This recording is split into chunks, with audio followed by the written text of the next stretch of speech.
Assalamualaikum. Nama saya Muhammad Syamil Haziq bin Zukri, nombor matrik C20A1145. Saya akan membentangkan hasil kerja saya yang bertajuk Wakaf. Pengenalan wakaf.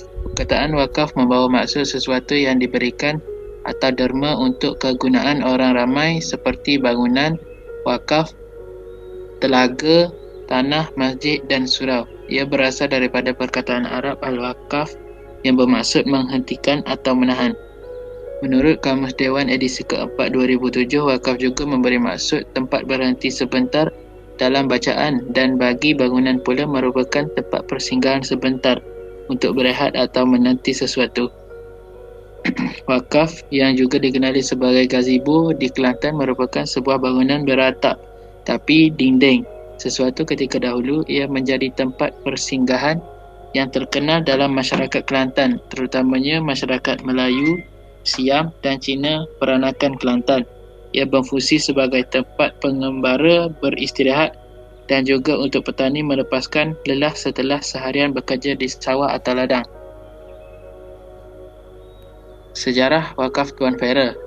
Wakaf Tuan Fera merupakan sebuah monumen bersejarah yang terdapat di Pasir Putih, Kelantan. Monumen ini terletak di bulatan Jalan Nara, Pasir Putih, berdekatan dengan Masjid Ibrahimi iaitu masjid besar bagi bandar Pasir Putih. Wakaf atau dalam bahasa Inggeris Rest Pavilion adalah merupakan sebuah tempat yang dibina oleh penduduk tempatan bagi pengembara untuk berhenti rehat. Wakaf Tuan Fera ini mula dibangunkan oleh penduduk Pasir Putih pada 1917 hingga 1919, khas untuk kemudahan para pengembara pada zaman itu. Ianya kemudiannya telah dinamakan sempena pemangku penasihat British di Kelantan merangkap ketua jajahan Pasir Putih pada ketika zaman tersebut, iaitu Roland John Ferrer.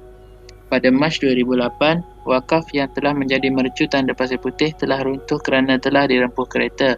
Ianya dipercayai dipandu oleh seorang pemuda yang di bawah pengaruh dadah, sekaligus memusnahkan tinggalan ikonik Inggeris di Pasir Putih.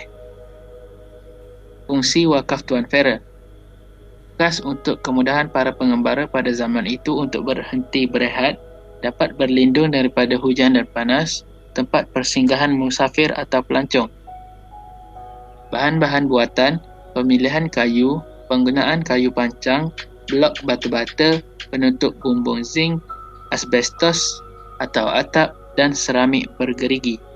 Shelet untuk pemeleh, cat, simen. Keistimewaan reka bentuk.